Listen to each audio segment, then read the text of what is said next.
My question goes to His Excellency Mr. Edgar Lungu. Your Excellency, in the 7 years that you ruled Zambia, your party accrued huge debts, and with current information from the ruling party, the current economic mess is as a result of the huge debt. Given a chance, had you continued to rule Zambia, how differently were you going to effectively deal with the current debt? What is the current government failing to do as far as the debt restructuring is concerned? Thank you so much. I thought we had restricted ourselves to... No, I heard that was mentioned in the statement. That is why I asked. Thank you. Yes. I heard my name mentioned, but the context in which it was mentioned, it does not seem to dovetail into what we are discussing. But let me tell you that this technique of referring to the past won't take us anywhere. We gave up power in 2021, and the new government is in place, and we look at what the new government is doing. And because they are failing lamentably, that's why we are here. So, had we been in power, you would have asked me that question. Because a certain guy came, President HH came to fix it. He came to fix it, and he's not fixing it, and that's why we are worried. So, if we were in charge, then he would have asked me that question. But that question is conjecture, speculation, and so on. I'm not in charge. None of these colleagues is in charge. The man in charge is in State House, and you go and ask him what has gone wrong with the debt restructuring and all those things.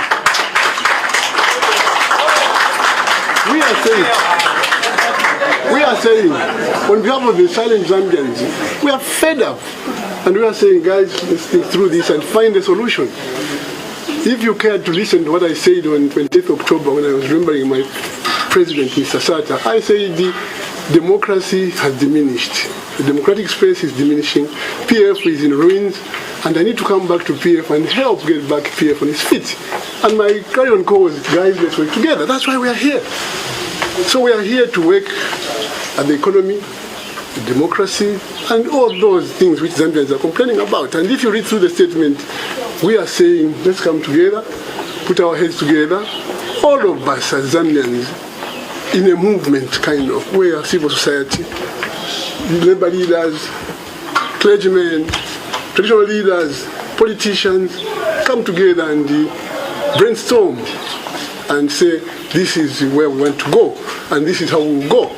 I'd like to believe that from this position where we are, the politicians will think together, come together, and have a people's alliance, and take on the one-man dictatorship we are seeing in the UPND. Thank you very much. This gentleman is still interested in whether I'm standing. and I hope you will find sleep, because there are many who are sleepless about that question. But let me answer it. You see, the will of the party, the people, should be reflected. And that's why we are fighting for democracy. And I cannot impose myself on the people. But if the people impose me on the ballot paper, who am I to say no? That's how it works. I am in PF, and I came back in PF to make sure that there is order in PF, there is democracy in PF. And I promise that the PF will be put on the rails again. And that's what I'm doing. And I hope that as we go, probably we'll find a leader in PF. And if people say continue, I'm just a servant. But if they say no, step down, I think let's go for the conference and choose a new leader, I'll go. And I'll support one of them. Whoever we merge, we merge. But what I said was that Zambia is bigger than PF. Zambia is bigger than Edgar Lungu. And in my cry on 28th October 2023, I said all political parties in opposition, I even singled out names. I said, let's work together. And this is where we are now. We are back on the drawing board. And the drawing board is going to start from today going on. We've had meetings with colleagues who are in the opposition, Honorable Harikalava, Madam Kateka, and a few other people. But lately we had a meeting which brought all of us together, and we said, let's go out there. And you're worried about the absence of some of our colleagues, they are coming. If there are issues, we'll resolve them, we'll discuss. Exactly. So don't worry about names. It's not about names. Any one of us can emerge a leader and we'll give him the support. And that's exactly what it will be. This is just a movement of like minds. Labor leaders, I said, church leaders, traditional leaders, healers, and all those people. Let's come together. Yeah? Unions, students, and everyone. Let's talk about the suffering of the Zambian people. And once we talk about that, we will begin now crystallizing into our various political policies. And then from there, we'll say, how do we form an alliance? So from this people's movement, who have a people's alliance, which will scheme how it will contest in the election in 2026. Whether it's like we have seen examples from Kenya, whether it's like we saw in Zambia, we had the UPND alliance, we will come out with that. And from there, a leader will emerge, and we will put him on the ballot paper. So don't worry about Edgar. He's just an individual boy. Transparency International Zambia yesterday launched the 2023 Corruption Perception Index that showed Zambia having improved on its score. And government says that the reason for why we've improved on the corruption fight is because of some of the interventions that government has put up. One of them is the formation of the Economic Financial Crimes Court. I'd like to find out what your thoughts are on the fight against corruption. Thank you. First of all, I would like to appreciate His Excellency and all the Excellencies here. The future of the Zambian people. I'm Joseph Chico from the grassroots movement. The future of the Zambian people. Let us not beat about the bush. Or you are the politician here. The future of the Zambian people lies in your hands. You are the leaders of this country. One person cannot scare you. The movement today is to talk about Zambian people, when the church compound, people are living in poverty, and the future lies in you people here. So my advice,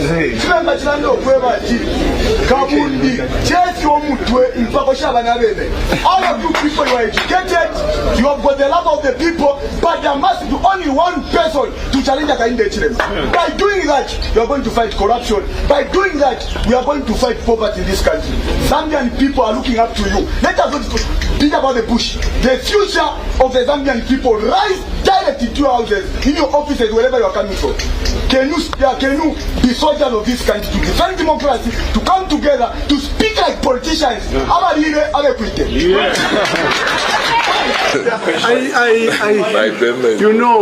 know that when UPND was in the opposition, their president, Mr. Hakainde Hichilema, used to say that Lungu, you are traveling too much.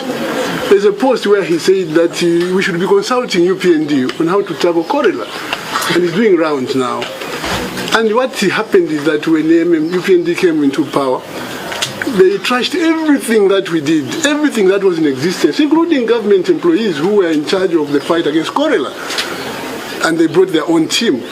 So they know better how to fight cholera. So our program was fixed when the guys took over power. So you cannot ask me what we should be doing now in the fight against cholera when the civil service has got documents of how we fought cholera and how we brought it under control, how we intended to eliminate it by 2025, and so on. So I think let's avoid this idea of trying to compare our regime with what is on the table now. Yeah. What we have is a dictatorial government of a one-man dictator where no one says a word, and the man gets out with everything, including the judiciary, the legislature, ECZ, and everyone. So we are alive as what is going on. We have volunteered, if you don't know. Some of our ministers who served, like Charuchiruki and others who are experts in this area of fight against cholera, they've been told, no, just keep away. This is politicizing the fight against cholera. So we are telling you that, please, let bygones be bygones. We in PF, we're not the best, but we are far much better, head and shoulder above these guys. And that's a fact. That's a fact. And we are saying, let's work together. All of you in the opposition, all stakeholder groups, let's come together. The much talked about People's Movement, which is going to give birth to the People's Alliance as a political entity, is born today. Let's put our heads together, the academia, the labor leaders, the chiefs, let's all put our heads together. Because I have interacted with the people who helped UPND come into government. And a lot of them have told me, it's not not what we agreed upon. I won't mention names, but they've all come. They're part of us here. They're telling us, no. Please, they're the ones telling us. The people who supported HH and UPN, they are the ones in the forefront telling us that let's get rid of this man. Can we go for an early election? It's you Zambians to tell us now that this movement should be crying for an early election if need be, because it's within your constitutional right to demand for an early election. Yeah. So that's why we are coming to you as a political party, that we ask you to say,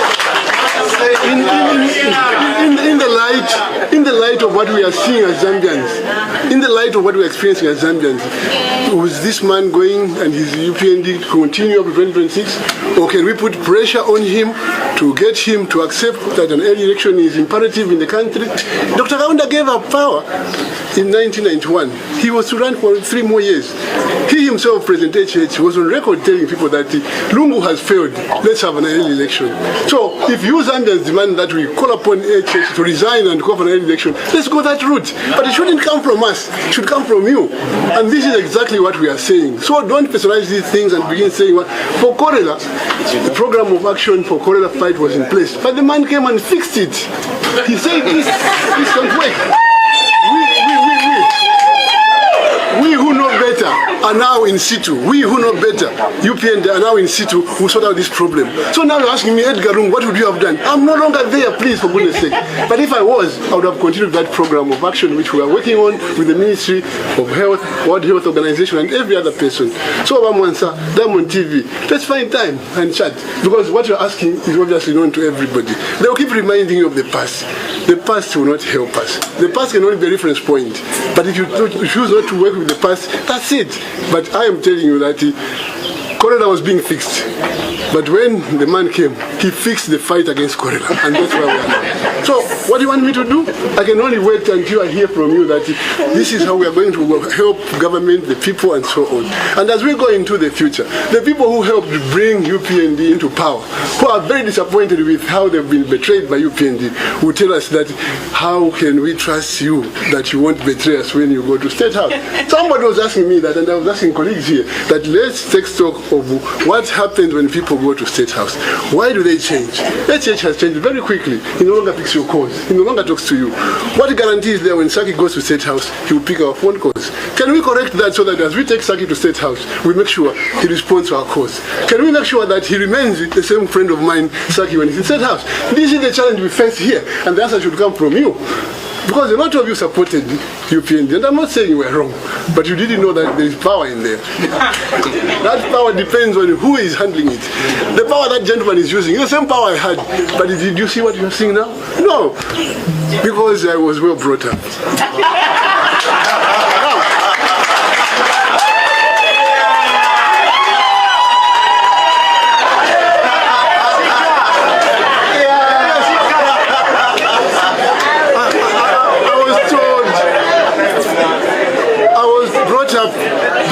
Friends. I was brought up respecting each other. And take, for example, I was given an example. In church, I said, my good friend, GBM, is generous because he comes from the family. He grew up in a family where they taught him to love and to share, to be generous. And when he went to church, the church emphasized the need for generosity and love, and he grew up a loving person and a caring person. I referred to Honorable Lubinda. I said he's a gentleman, perfect gentleman, and he grew up in a Christian family. They went to church and so on. So I was telling people, I said, let's bring our families to church so that we glorify God, and God also rewards us with the right values. And tomorrow somebody says, Lungu was a waster. Now, I am saying to you that my West is far much better than what we have. Much better. You can talk about all these things. You can go into agriculture. You can go into everything, including exchange rates. You can go into price of meal. Edgar stands head and shoulder above what you're experiencing now. I don't have to say it, but I'm not here to say that because it's like now I'm taking. Don't mention Edgar about this because Edgar will react. Now, crimes, economic crimes court, and the fight against corruption. I think again you have to compare. These guys keep beating their drums and singing their song at the highest pitch that they're doing better. Judge for yourselves. I have said in the past that the fight against corruption should not be for settling political scores or identifying which one you want to neutralize or even annihilate from the political landscape. That's not what you do. The people who are appearing before this court are all those who are political or politically connected, and we know that. And the idea is to emasculate them in terms of resources so that they're not able to say anything political or be able to even speak. Okay? But at the end of the day, Zambians cannot be cowed by the economic court. This court, whatever the intention, is not playing its intended objective, not meeting its intended objective at all. You cannot have a court which is told that you're not going to be paid in the judiciary, or you want to have an improved conditions of service, or you want to get more money on an increase because the money is in the hands of the former regime who have got money in their houses. Yeah? And you are saying, unless you recover that money, you, the judiciary, will not improve your terms and conditions of service, including your pay rise will not be affected. You can't have that. So it simply means when you appear in court, they'll say, let's nail him so that we can have money, so that we are able to improve our conditions of service and get cars and all those things. That's not what you do. You are politicizing the judiciary and corrupting them in the process. That's what happens. So I don't want to be involved in commenting on these things which are affecting me and my members of my family and friends, because I'll be seen to be prejudicing the proceedings. Right? They have built houses now, they've got big cars, and no one is talking about it. In 2 years, they've acquired all the houses or the plots which were vacant in Tendere here, in Kablonga. They've demolished houses and they're building big mansions. And we all know. The challenge is yours as media to bring out these things without fear or favor. But I know that you're also operating under a very difficult situation, because even what I've said here, I know that probably social media might pick one or two witty statements I've made, leaving out the substance of what I've said. So good luck to the media, and I think you all need us. We all need you. Thank you.